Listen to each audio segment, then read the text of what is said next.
Quand j'étais encore assis sur les bancs de mon école d'ingé, j'avais pour habitude de former un trio avec 2 autres potes, Anton et Joseph. À l'époque, le courant est passé méga vite et une forte amitié s'est créée. Une fois nos diplômes en poche, Anton nous annonce son départ pour le Japon dans le but d'y faire une thèse. Les gros hommes de culture que nous sommes se sont dit direct que c'était le moment idéal pour se retrouver et s'immerger dans ce pays aux mœurs si différentes de la France. Mars 2020. Un virus dont j'ai même pas besoin de prononcer le nom est venu gâcher la fête. On était tous cloîtrés chez soi, sans possibilité de voyager. Et puis, petit à petit, la vie a repris son cours en France. Des pays ont commencé à réouvrir leurs portes, mais il y avait quelques exceptions. Et devine quoi ? Le Japon en faisait partie. Coincé et frustré, la possibilité d'aller s'imprégner de culture disparaît petit à petit, et l'idée abandonnée et oubliée. 11 octobre 2022. Après plus de 2 ans de restrictions, le Japon a finalement décidé d'ouvrir ses portes au tourisme. Cette période de fermeture, qui aura duré plus de 30 mois, aura causé une grande frustration chez de nombreux voyageurs rêvant d'y mettre les pieds. Malheureusement, cette situation inédite implique des conséquences néfastes pour le pays en général, avec une hausse de la pauvreté et des agences de voyage grandement fragilisées. Puis, début décembre 2022, après avoir réagi à un post d'Insta d'Anton, je reçois ces messages.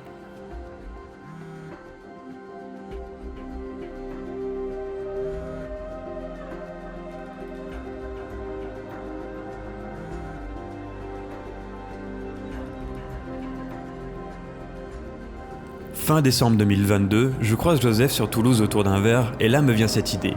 Et si on allait voir Anton au Japon et y passer des vacances improvisées avant son retour fin mars ? L'idée plaît à Joseph et début janvier, il me confirme que tout est ok. Et c'est ainsi qu'en même pas 1 mois, on organise notre voyage, destination, le Japon.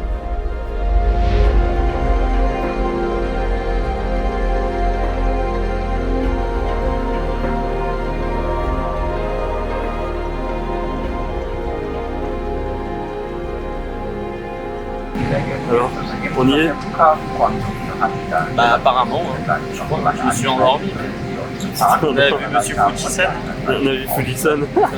On est prêt. Anton Sam, on arrive. Bah là, on est là, bah, je dis rien. Lemme. Ça commence bien.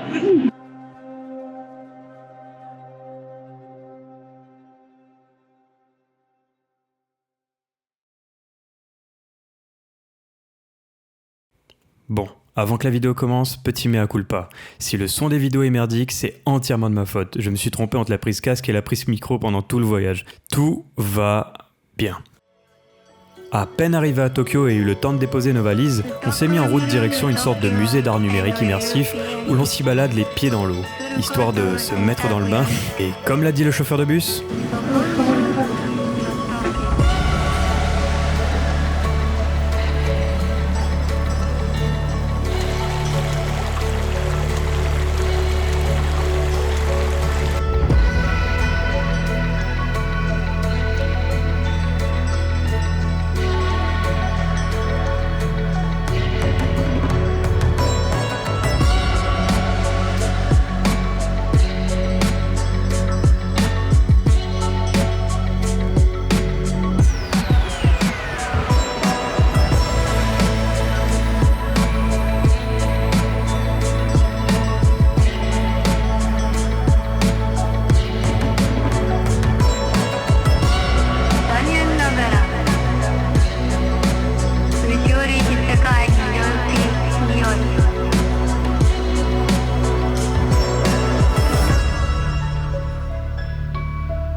Je vais ressortir les gros clichés, mais bon, dès que t'arrives à Tokyo, t'es directement frappé par le contraste qu'offre la ville, surtout si tu la compares à Paris.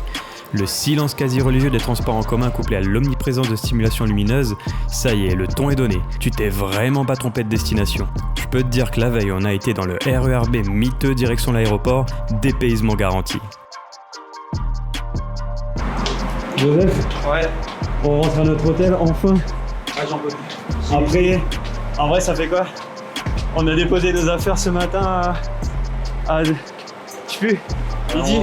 Non, 1h. On a déposé nos affaires à 1h Et là, on va enfin rentrer pour la première fois dans notre hôtel. Bon, c'est où? Faut le retrouver. Amos. Alors, les chiottes dernier cri du Japon, les fameuses. Avec toutes les manettes sur le côté là. Bon, je filme pas le bidet parce que Joseph a explosé les chiottes. Et du coup, allez, on va tester ça. Bon, alors, test 1. On teste le petit bidet.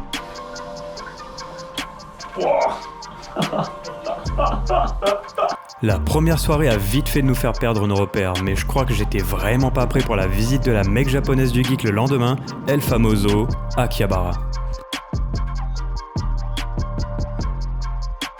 Bonsoir. D'accord.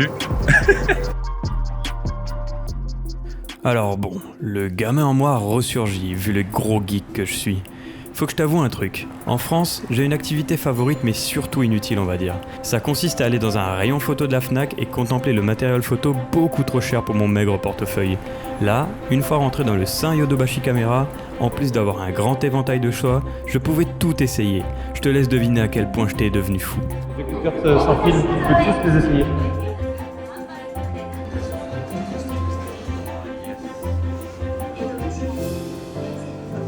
Là, on teste l'ultra grand angle. On doit tous nous voir là. Akihabara, c'est un peu le paradis du geek. Tu peux trouver tout le matos dont t'as besoin. On trouve pas trop les composants comme ça en rayon. Ouais, Il n'y a qu'à LDLC encore. T'as aussi des technologies dont tu soupçonnais même l'existence et surtout des trucs dont tu questionnes l'utilité. Par ailleurs, les salles d'arcade ont énormément la cote ici, ils t'en voient littéralement partout. Alors les grands enfants que nous sommes s'en sont donnés à cœur joie. Il n'y a pas besoin de bouger tout le temps. Il va faire.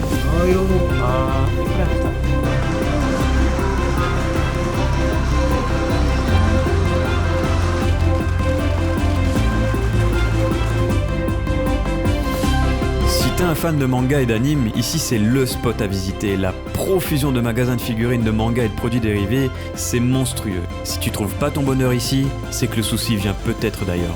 Je te laisse maintenant apprécier le semblant de communication d'Anton et l'inexistence verbale de Joseph pour commander à manger. Je te rassure, je fais pas mieux. Ah, combo. Ok, le chicken. Small? Big? Small. Small. Right.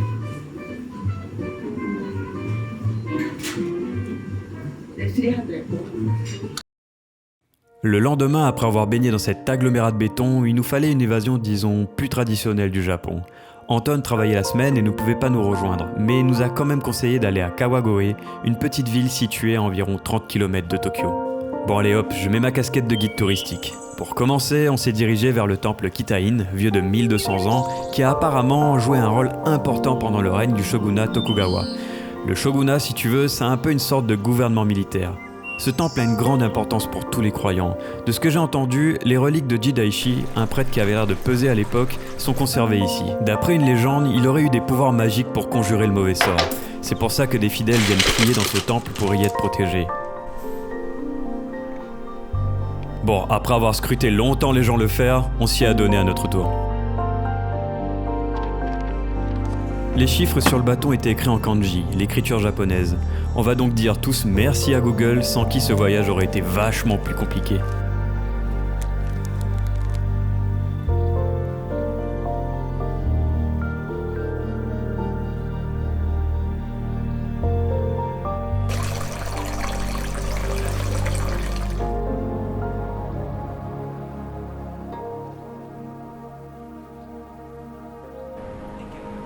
J'ai surkiffé cette ville. Située à la banlieue de Tokyo, Kawagoe t'emmène dans un voyage temporel à l'époque Edo, une période qui s'étend des années 1603 à 1868. Elle te fait ressentir ce vieux Japon qui tend à disparaître de ce coin du pays, grâce à des bâtiments encore préservés aujourd'hui. À l'époque, elle était très importante politiquement et militairement pour protéger le nord du château d'Edo, l'ancien nom de Tokyo. Le coup de cœur pour cette ville fut immédiat. Et je pense aussi surtout que c'est pour ce genre d'ambiance que le Japon est si particulier. Et je te recommande, si tu comptes y mettre les pieds un jour, d'aller faire un tour au temple Ikawa, situé juste à côté. À partir de ce moment-là, je sais plus quoi te dire. Vraiment. Voir toutes ces cérémonies se dérouler sous mes yeux avec un soleil de fin d'après-midi, j'étais pas du tout prêt. D'habitude, ces scènes je les voyais devant des animés. Là, ça m'a vraiment fait tout drôle.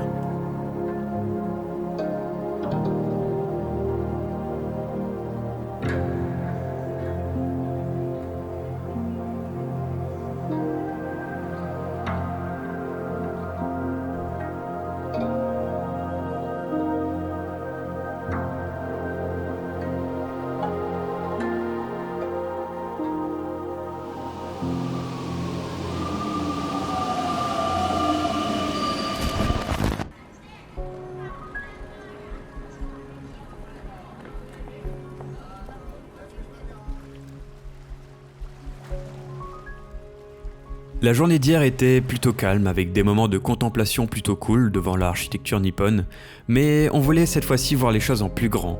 Et quoi de plus grandiose que le fameux temple Senzoji situé dans le quartier d'Asakusa. On n'arrive pas à savoir où les vélos ils roulent en fait. On en a plus sur le trottoir que sur les pistes cyclables. Comme là quoi. Alors qu'il y a une piste cyclable. En victime de son succès, on avait droit à la cohorte de touristes. Et encore, c'était pas la haute saison. Bon, on a pu profiter un peu des lieux quand même. Si tu veux, Senzoji c'est l'un des plus vieux temples bouddhistes de Tokyo. Il a été érigé en l'honneur de la déesse Kannon, l'une des principales émanations de la compassion de Bouddha. Ne me demande pas ce que c'est, je sais pas. Mais en tout cas, Kan signifie observer et On signifie le son. Donc, celle qui entend les cris du monde.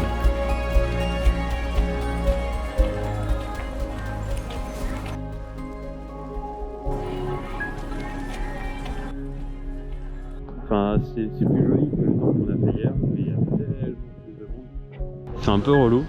Bon, après, c'est normal, c'est un gros lieu touristique, mais bon, c'est un peu chiant, quoi, on va dire, de voir tous les touristes. On a rencontré un Français, super sympa, il faisait un bar. Bon, je vais le refaire. Ce qu'on a essayé d'expliquer, c'est qu'on a rencontré un Français, Julien, au détour d'un Burger King qui tient un bar franco-japonais. On s'était dit à ce moment-là qu'on pourrait y faire un tour dans la semaine pour y rencontrer du monde et éventuellement discuter avec des Japonais. Parce que bon, dans les rues, ils ne sont pas forcément très bavards et la barrière de la langue est vachement présente. Et c'est pas avec mes omae wa mo shinderu que je vais tenir une discussion. Nani ? Tu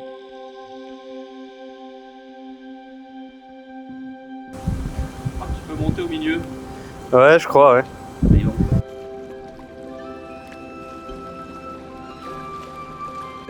Là, ce que tu vois, c'est une tour radio, la Tokyo Skytree. Et le jour de son inauguration en 2012, avec ses 634 mètres de haut, elle est devenue la deuxième plus haute structure autoportante du monde.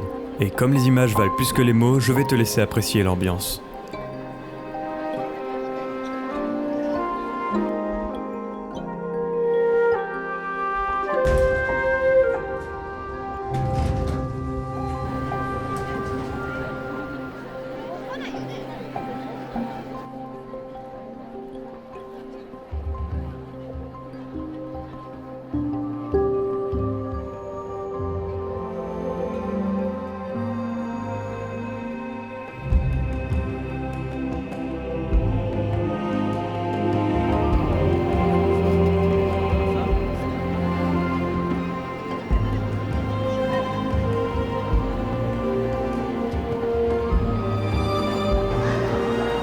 Quand même.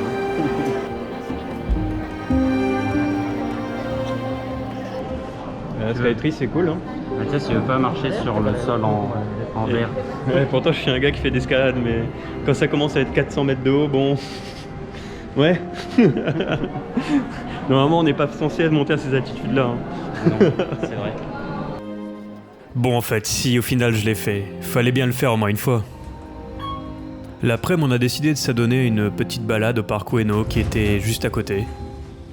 D'après ce que j'ai lu, ce parc est un lieu historique important au Japon, car il a été le théâtre d'événements clés relatifs à la fin du shogunat et au début de l'ère Meiji. Pour faire simple, la fin du règne du shogun, une sorte de chef militaire, et la restauration de l'empereur au centre du gouvernement japonais. Malheureusement, on n'est pas passé par l'entrée sud du parc, mais si on l'avait fait, on aurait vu la statue de Takamori Saego, un samouraï pas commun issu de la ville de Kagoshima, située au sud du Japon. Il s'est battu pour l'empereur alors qu'à l'époque, les samouraïs avaient plutôt l'habitude de suivre le shogun.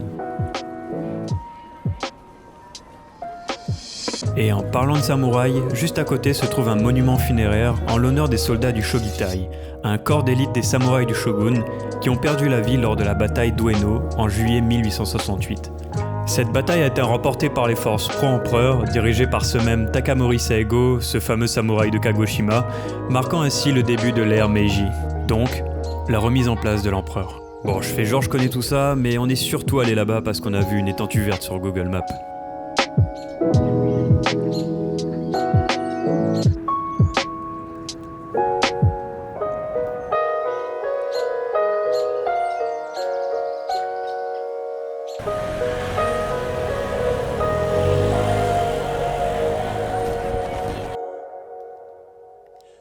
Joseph, il est bien l'opening de Tokyo Cool.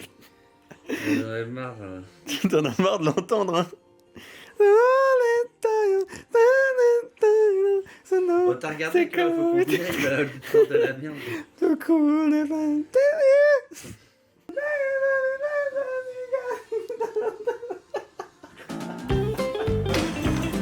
Quel salaud. Vas-y, redis ça à la caméra là. Quel salaud. Bonsoir Julie. Est-ce que tu te sens sereine devant la caméra? Toujours, ça se voit, ouais.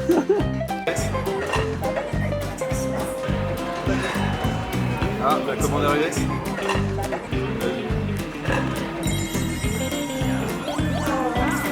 Oh, ouais, t'as gagné. Aïe. Ah yes. Ah oui, et il fallait que je la fasse.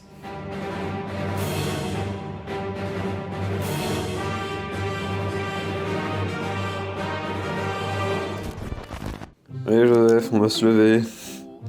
Allez debout Joseph. On doit aller à Ginza Joseph. Faut se lever Joseph. Tu me demandes qu'est-ce qu'on va faire à Ginza et c'est exactement pour ta maman. On va chercher tes trucs là. Ouais, truc de papeterie. Papeterie et Calligraphie et comme ça. Ginza, c'est un peu le Champs-Élysées de Tokyo. C'est là où se situent toutes les boutiques de luxe. On est allé là car d'après les conseils de Julie, la copine d'Anton que tu as vu plus tôt, on pouvait trouver des outils de calligraphie et des papeteries sympas.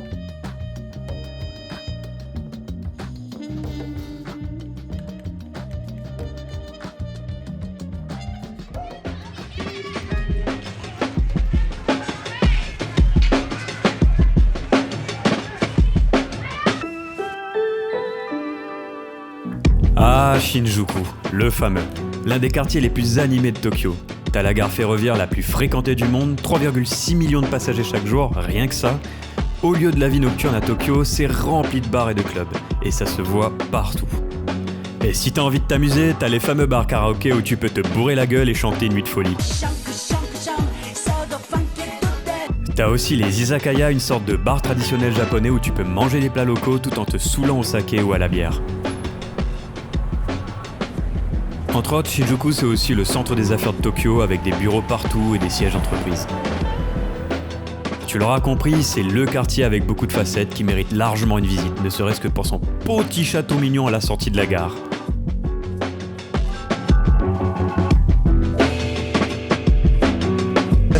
C'est ouf hein. Ah oui. Du coup là on va dans un bar avec un Français qu'on a croisé hier. Avant-hier. Apparemment ce soir c'est soirée chill, hier c'était franco-japonaise, on n'a pas pu y aller, dommage. Mais bon on verra ce que ça donne hein. Allez. Du coup, on s'est rendu dans ce fameux bar, le Bonjour Tokyo Bar. Et là, c'était quelque chose. Déjà, Julien, le propriétaire du bar depuis 14 ans, qui se fera un plaisir de vous raconter son histoire si vous venez dans son bar. En gros, c'est à base de vente de prothèses mammaires, de rendez-vous à Shanghai et de second rôle à la télévision japonaise, où il joue dans le même film un méchant russe et un français. Après, on a rencontré aussi un autre mec, dont j'ai oublié son nom, désolé, qui nous a raconté la seule bagarre qu'il a vue au Japon. Qu'est-ce qui se passe? Oh, on a jamais vu ça, nous et tout. C'est un truc de fou, des mecs qui se battent. Ils se battent pas, quoi. Ici, c'est juste. Oh là là là. C'est n'importe quoi. Feu de Dieu, quoi. Adorable. Ça m'a fait rêver, quoi. Et je suis retourné en France, bah, j'étais doublement. Parce que déjà, t'es blasé parce que tu reviens en France. Et en plus, là, j'ai laissé une nana au pays. Trop bien, quoi. Le seum de rentrer. C'est une phrase que j'ai souvent entendue sortir de la bouche des expatriés ici. Le contraste du Japon est tellement fort par rapport à la France que beaucoup rentrent en dépression une fois rentrés au pays. Ah, et si tu te demandes pourquoi ce Pikachu a une culotte sur lui, faudra demander à Julien. Ah, il est pas bien, là. Non, mais en fait, avant ça, le continue après celui-là. Mais avant, je le bar, je me dis, il faut un gant de talon sur. Après cette soirée au bar et son ambiance festive, on s'est mis en direction de l'île d'Enoshima, une ville au sud de Tokyo à peu près 1 heure de train.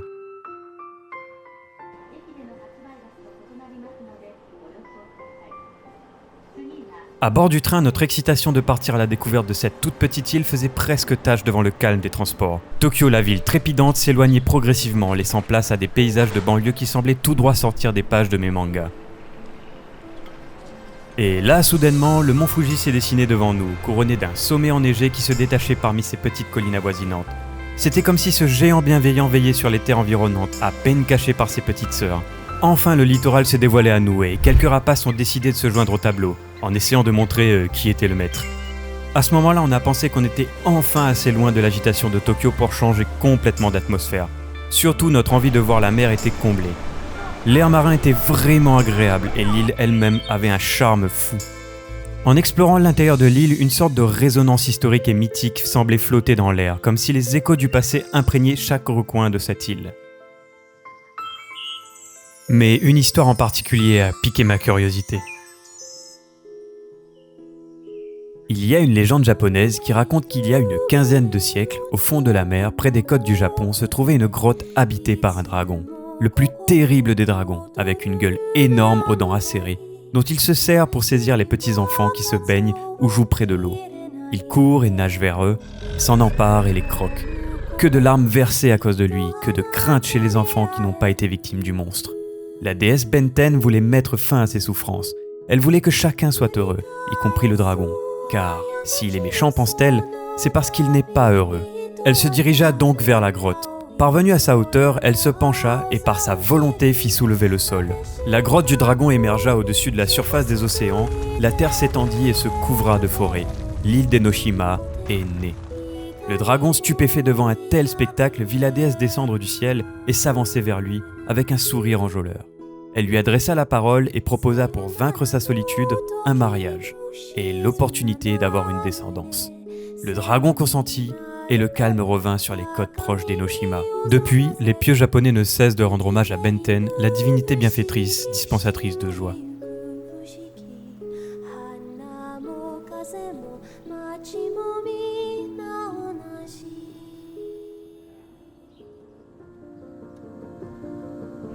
Bon, les légendes et tout, c'est bien, c'est beau, mais en réalité, qu'est-ce que ça vaut Enoshima ? Eh bien, franchement, pour tout te dire, je peux les yeux fermés te conseiller d'y aller. La balade en vaut vraiment la chandelle. Tu commences au nord de l'île par un pont de 600 mètres. Les petits pots. Et puis le chemin se suit et franchement, je pensais pas que cette minuscule île était aussi passionnante. Le petit chemin qui te fait traverser l'île t'emmène un peu partout et puis tu ressens vraiment comme une sorte de présence magique sur l'île. Tu peux aussi monter sur une tour qu'ils appellent la bougie et apprécier le vent monstrueux au sommet. Tu vois, Simba, tout ce qui baigne dans la lumière sera un jour à toi. Pas beaucoup quand même, il y a pas mal de nuages, hein. C'est un peu de la merde. Enoshima ne se limite pas seulement à la nature et à la vue panoramique. Les sanctuaires et les petits temples parsemés sur ton chemin ajoutent une dimension spirituelle à cette expérience. T'appelles ça comment ici ? Un traou. C'est quoi un traou ? C'est un trou mais en plus gros. Un traou. Ouais, ok. C'est donc bien plus qu'une simple escapade, c'est une plongée dans une atmosphère enchanteresse où passé et présent se mêlent de façon presque mystique. Alors si tu as l'occasion, n'hésite vraiment pas à explorer Enoshima, car c'est une aventure qui restera gravée dans ta mémoire. Puis si tu continues jusqu'au bout, tu vas arriver au sud de l'île, où tu rejoindras le bord de mer. Là, le paysage prend une toute nouvelle dimension, le bruit des vagues qui viennent doucement caresser le rivage se mêle au bruit des passants en quête de douceur.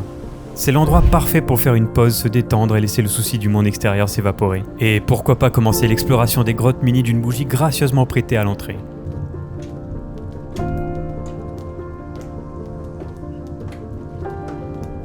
Qu'est-ce que c'est ça, ce symbole ?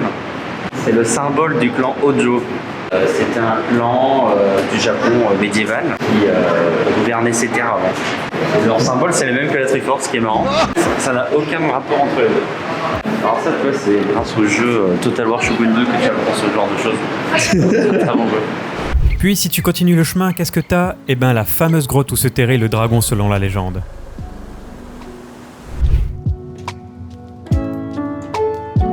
Je suis le maître du dragon.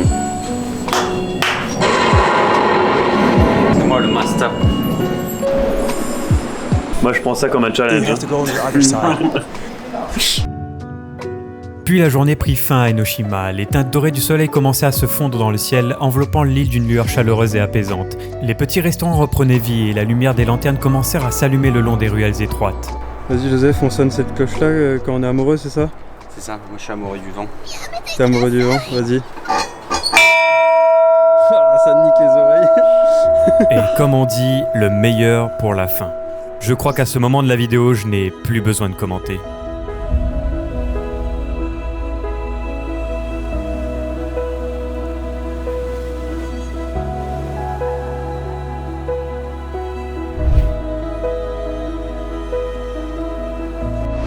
le Fujisan? Bah, il est un peu caché. Ouais. Mais le coucher de soleil, par contre, lui, il est sympa.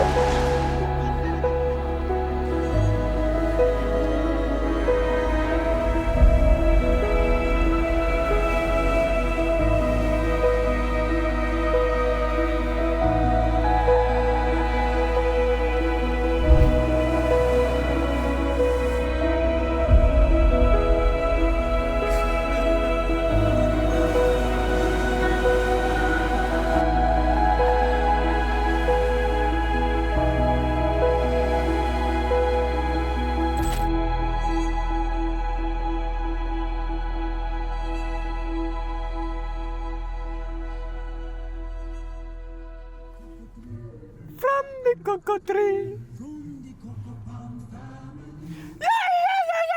Anton. C'était fort. C'était fort.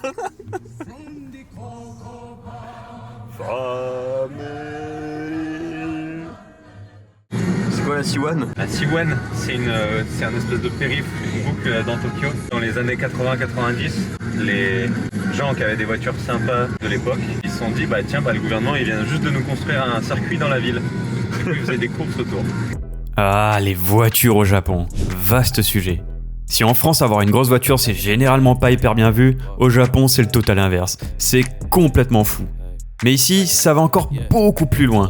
Berceau du drift, sport automobile dont le seul but est de faire glisser la voiture, le Japon est à l'image de cette discipline complètement extravagante. Mais il y a un deuxième truc où les Japonais font pas dans la dentelle.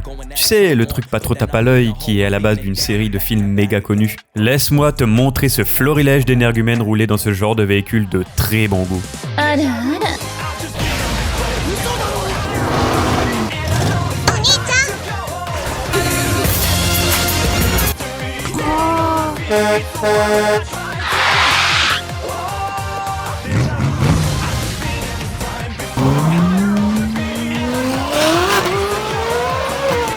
Et puis, le lendemain, on a fait ça.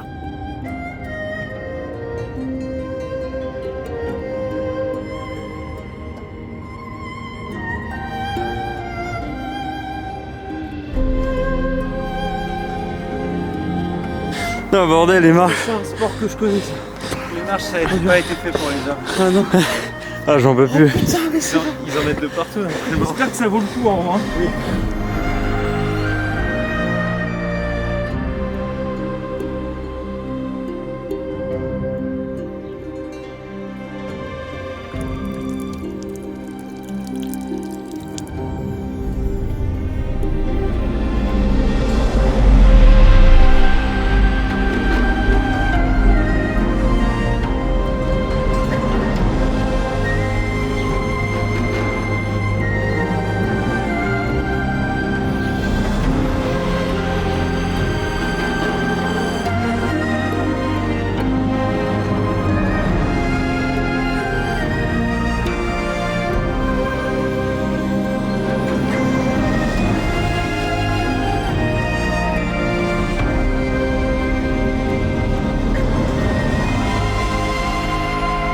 Je suis prêt là. Des lumières.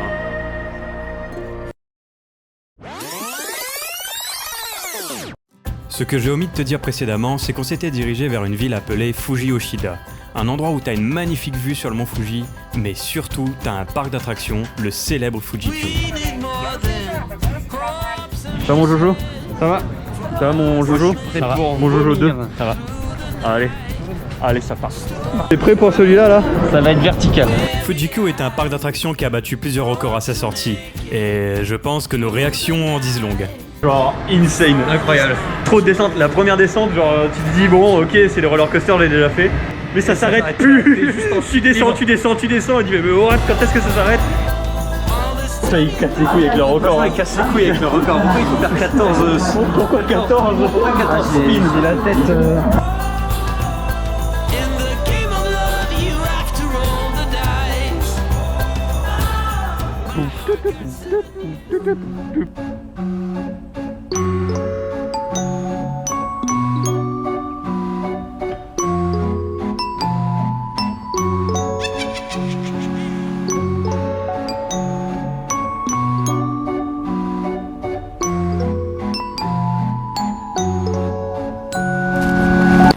Reprenons où on s'était quitté.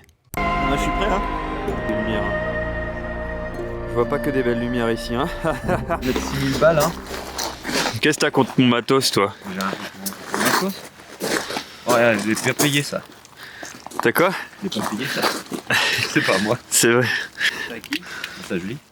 C'est marrant parce que pourquoi il avait un appareil comme ça s'il n'aimait pas prendre des photos? Moi qui lui ai fait acheter. Pourquoi? Non, je suis pas le pire des connards.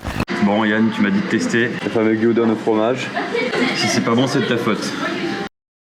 Le lendemain, en se dirigeant vers Shibuya, on s'est retrouvé en face du marathon de Tokyo. Bon, c'était pas prévu au programme, mais j'en ai profité pour faire quelques images.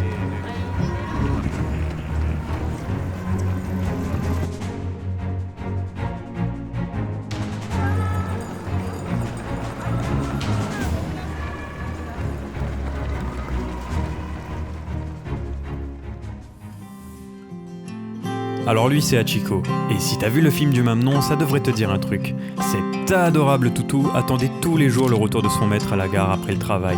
Puis, malheureusement au décès de celui-ci, il resta là à attendre son défunt maître pendant près de 10 ans, devenant entre autres le symbole de la fidélité de l'animal à son maître.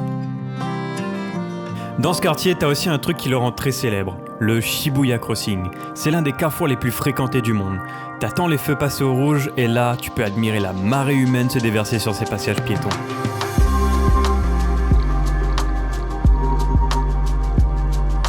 Et si t'as envie d'assouvir tes pulsions de geek, t'as un Pokémon Center et un Nintendo Store. Et après, pas mal de boutiques de fringues quoi, mais bon, ça c'est un peu partout. Mais parfois tu peux avoir des animations, disons, japonaises je dirais. Au moins tu sais dans quel pays t'es.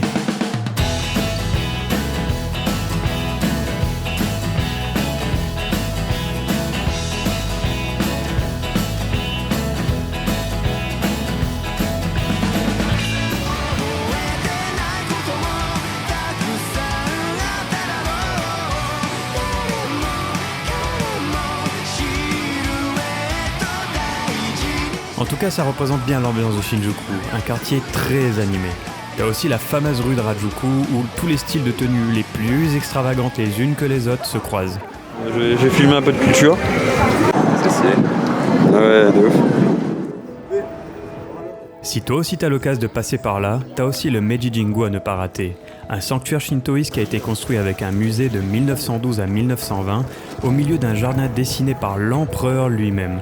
Oui monsieur, et composé de 100 000 arbres provenant du Japon tout entier.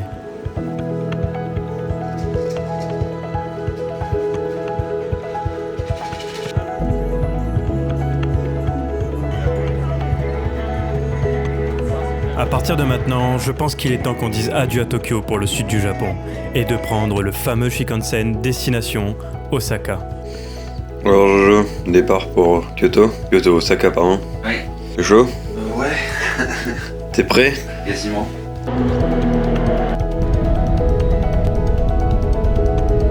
On est arrivé à Osaka. Là, il faut essayer de retrouver l'hôtel. Je sais pas comment on va faire. Normalement, il y a un métro. On verra. On arrive dans notre hôtel de luxe à Osaka. Regardez-moi ça. Aïe aïe aïe. Désolé, je t'ai un peu menti. En arrivant à Osaka, on a foncé vers Nara, située à 1 heure de train.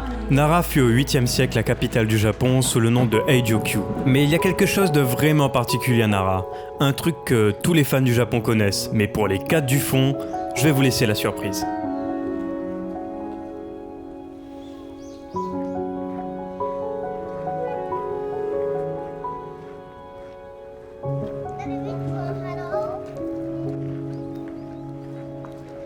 Hey.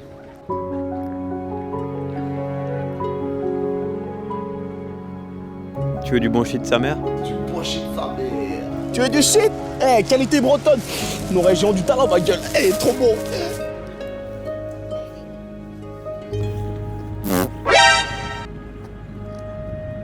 Nani? Si t'observes bien, tu verras que ces cervidés hochent la tête pendant leur quête de nourriture. Geste qu'ils ont appris à faire en imitant les Japonais pour quémander de la nourriture. Du coup, toi en tant que touriste émerveillé, tu files tout ce que t'as. Et tels les mini tours Eiffel vendus à la sauvette, tu te fais racketter par de mignonnes petites biches.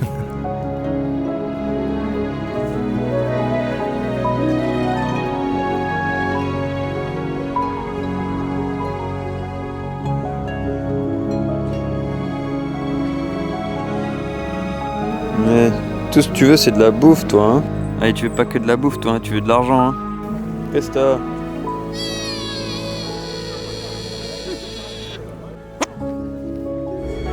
Je suis seul contre tous. La vie n'est qu'une pute.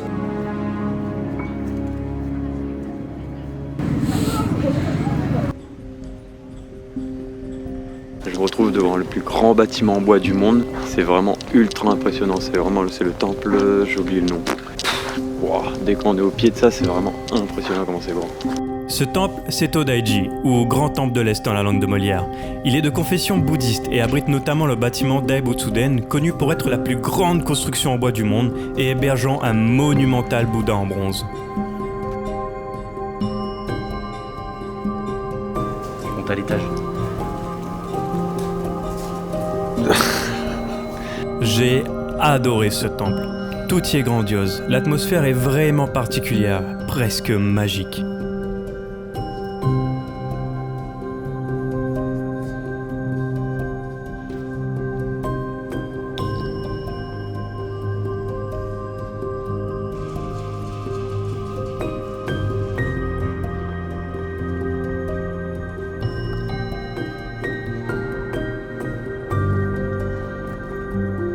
Après tous ces remue-ménages, il est temps de rentrer à Osaka.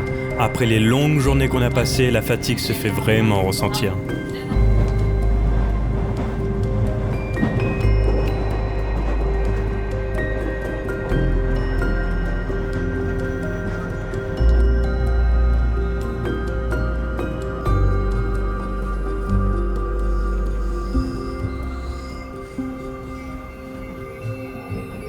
T'as cru qu'on allait se laisser abattre ? Bah non, le lendemain, direction Universal Studios Japon.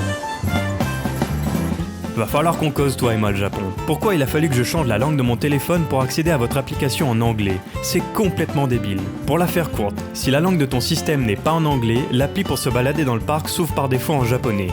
Si tu sais pas lire les kanji, t'es dans la merde. J'ai dû aller chercher la solution sur Reddit pendant 1 heure pour trouver comment utiliser l'application en anglais. Merci Japon.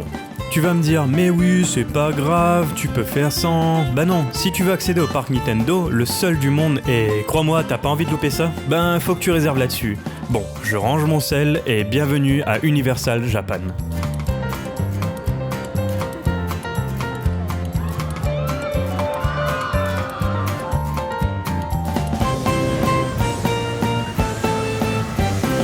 Vas-y Joseph, t'as faim ? Ça fait 24 heures que j'ai pas mangé. Je vais prendre 2 plats. Je vais tout bouffer.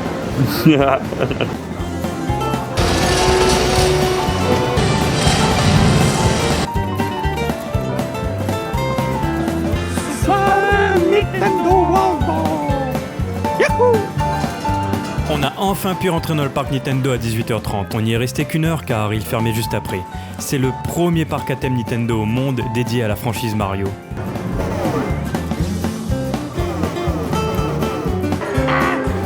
Ouvert officiellement au public depuis mars 2021 en l'occasion des 20 ans d'Universal Studios Japan, il est bon de noter que c'était en plein pendant la période prolongée de pandémie du Japon à cause du virus dont il ne faut pas prononcer le nom 19. Il est trop charbé.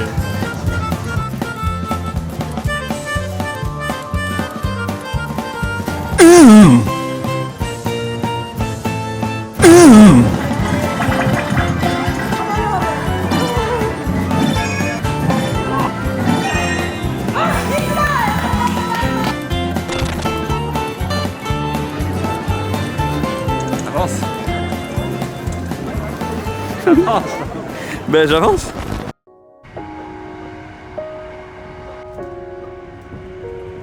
Pour la dernière destination du voyage, visiter Kyoto n'était plus négociable. J'ai fait sortir Joseph un peu trop rapidement du train, du coup il y a toutes ses affaires par terre. On a failli louper l'arrêt. Il est à l'arrêt là. On sait jamais. J'ai pété la roue de ma valise. Du coup ça roule pas très bien. C'est un peu bancal, ça frotte sur le sol, c'est un peu chiant. Mais bon. Finir par cette ville n'est pas un hasard. Ancienne capitale du Japon, si je devais décrire cette ville par rapport à la capitale actuelle, en une phrase je dirais Tokyo c'est la fougue de la jeunesse, Kyoto le grand-père gardien des traditions. On va trouver un petit resto à manger là. On va pouvoir manger des petits sushis là. Franchement, Quoi de plus beau que de terminer par ce qui fait l'essence même du pays, ses racines.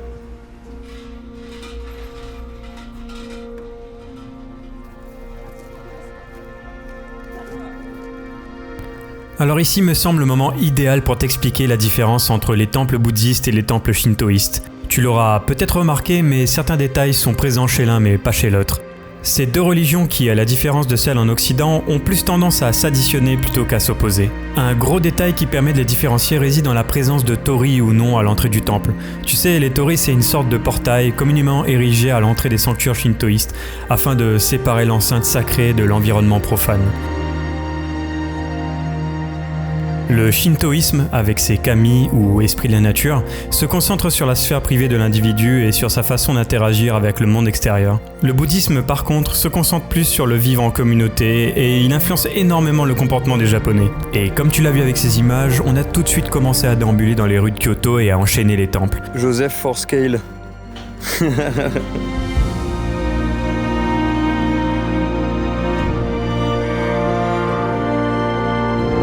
La première réaction en arrivant ici, c'est « Wow, un temple, c'est fou !» Et puis au bout du 5e, « Oh, un temple !»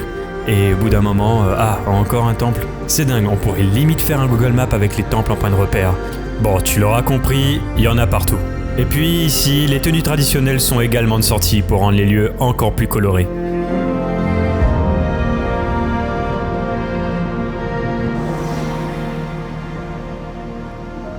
Je te conseille de venir te perdre dans les rues, c'est incroyable. À chaque coin de rue, t'es émerveillé. De jour, mais également de nuit. Car les illuminations nocturnes t'emportent dans un voyage intérieur et contemplatif.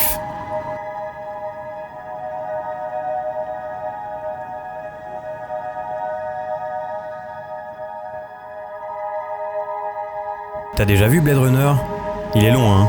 Ben, se balader ici la nuit, on s'y croirait presque, sans l'ambiance oppressante, la pollution et la décadence bien sûr. Bon, pas comme dans Blade Runner en fait, mais presque.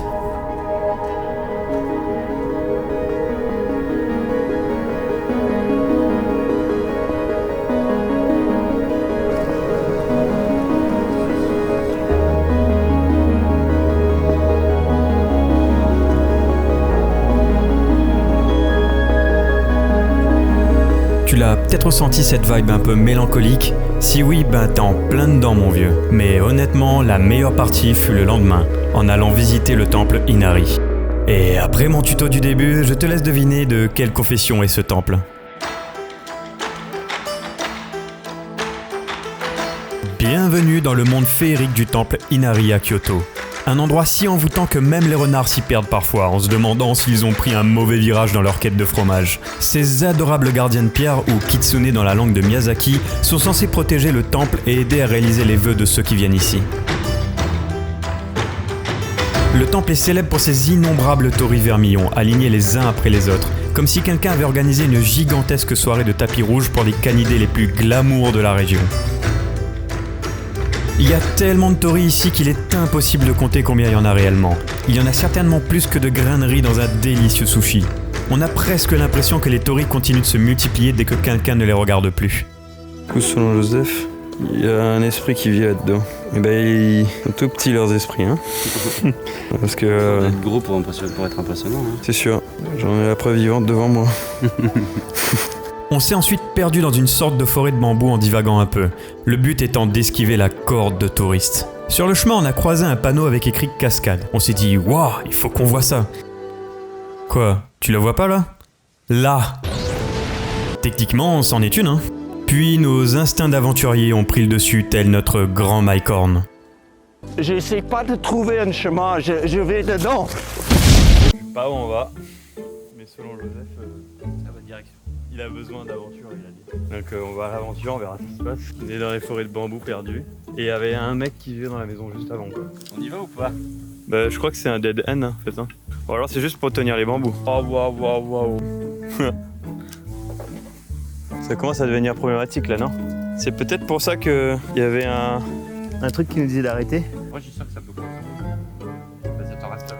Je filme peut-être les derniers instants de Joseph. Il n'y a pas de chemin. En vrai, faut mieux qu'on y aille avant de se taper un bambou dans la gueule. Mauvais bail, hein. C'est là où il fait bambou.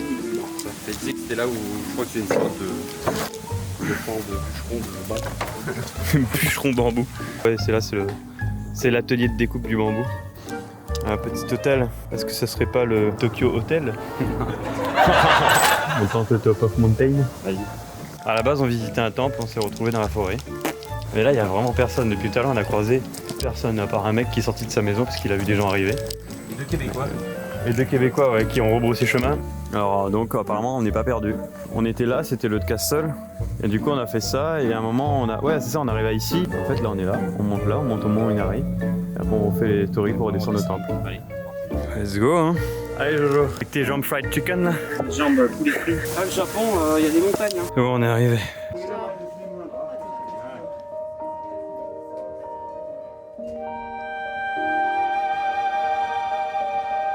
Au fur et à mesure que l'on s'enfonce dans ce dédale de torii, le monde extérieur s'estompe doucement, laissant place à une ambiance mystique. Les arbres centenaires semblent murmurer des secrets ancestraux, tandis que les rayons du soleil filtrent à travers le feuillage pour caresser la pierre sacrée des statues de renards gardiennes.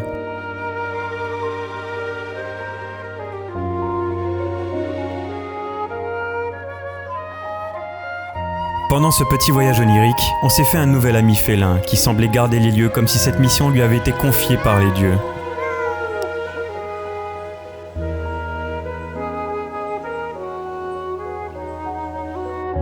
C'était le gardien de ce temple. Neko. Neko-chan.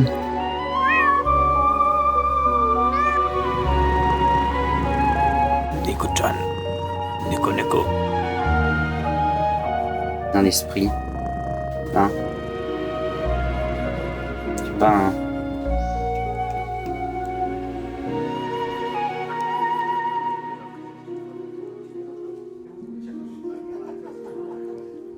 Qui dit temple du renard dit... Et Corbo-chan, rapproche-toi avec ta croquette là.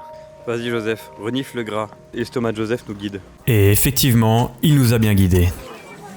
Hop, transition en train jusqu'au palais de l'empereur. Bienvenue dans le fabuleux monde du passé impérial japonais. Tu prends ton petit guide à l'entrée et voilà, t'es prêt.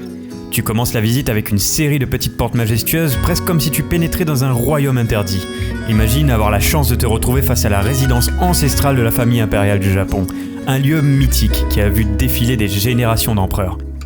Évidemment, la famille impériale aime garder son petit jardin secret, et on a dû jouer les observateurs depuis l'extérieur. Oui, pas d'intrusion à l'intérieur, mais vraiment pas de panique, cela ne nous a pas empêché de vivre une chouette expérience.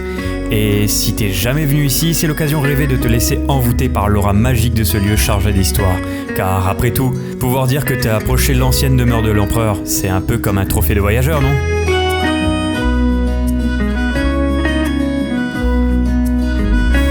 La visite se termine par une balade dans les jardins où t'as l'impression que toutes les plantes ont été placées là au millimètre près. Bon, c'est sûrement le cas. Mais j'ai préféré me dire que la nature avait bien fait son travail.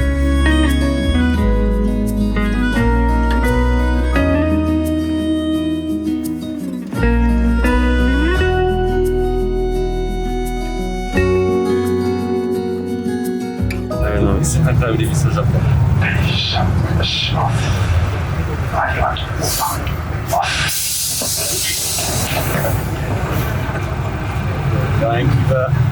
Alors aujourd'hui on zappe les temples et on plonge dans l'un des trésors de cette ville, le château de Nijojo. Et devine quoi, ce n'est pas n'importe quel château, c'est un site classé au patrimoine mondial de l'UNESCO depuis 1994. Alors tu te demandes peut-être ce qui le rend si spécial ? Eh ben d'abord il a été construit en 1603 par Tokugawa Ieyasu, le premier shogun de la période Edo, rien que ça. Et si t'écoutes bien, tu peux entendre les planches chanter quand je marche. Et non, ils vont pas te sortir une mélodie de Céline Dion, mais ils grincent à chaque pas que tu fais. Imagine, t'es un ninja, tu te faufiles en pleine nuit et tu mets les pieds dans le château. Et là, grincement, le sol balance ta cover à tout le monde. C'est un peu comme si le plancher était le premier système d'alarme de l'histoire, mais en mode acoustique.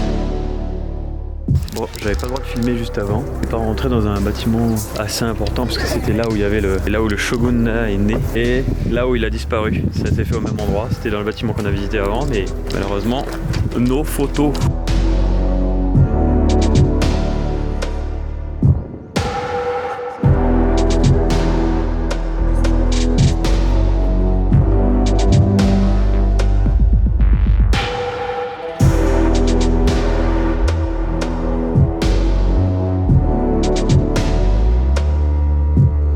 Joseph est dans son activité pin sur son sac.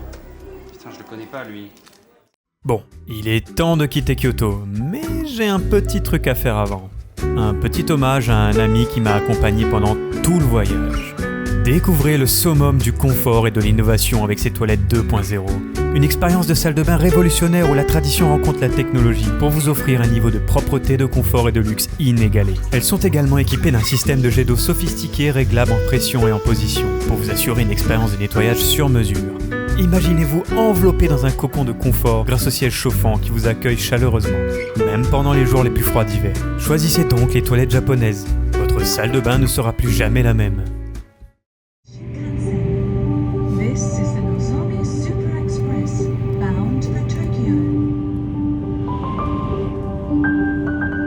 Sur ces dernières images empreintes de nostalgie, je m'éloigne d'un pays qui a gravé son empreinte dans mon esprit. Le Japon m'a plongé dans un dépaysement total, une expérience aussi saisissante qu'ensorcelante. Les récits élogieux sur sa sûreté et sa beauté ne furent en rien exagérés, bien au contraire. Un pays où tout n'est pas rose bien sûr, mais dont on ne peut pas s'empêcher d'envier maintes choses. Et quel pays! Je pense un jour remettre les pieds, mais qu'est-ce que je raconte? Bien sûr que je remettrai les pieds un jour. 2 semaines c'était bien trop court pour embrasser toute la beauté et la richesse de ce pays. Et merci Anton, ce guide providentiel qui nous a confectionné un planning de visite improvisé. Désormais je comprends ton propre chagrin à l'idée de quitter ce magnifique pays. Ici, j'ai eu l'occasion de vous retrouver et partager d'autres précieux moments après nos 400 coups en école d'ingénieur. Et le meilleur dans tout ça est que le temps a en rien altéré notre complicité. Tout est resté intact et ces moments chaleureux resteront à jamais gravés. À présent, il est temps de conclure ce récit. Et je laisse le roi de cette aventure prendre la parole. Là, Joseph, c'est pressé de rentrer? Ouais. Ouais, un peu moins, mais ok. Bah là, comme on n'est pas dans un super hôtel, on n'est pas en train de faire des découvertes incroyables, je préfère rentrer chez moi là. Que dormir sur un canapé. Tu dis que l'appart d'Anton il est pas ouf? Bah c'est juste que je dors sur un canapé, donc je préfère rentrer chez moi quoi. Ouais. C'est ça, ouais.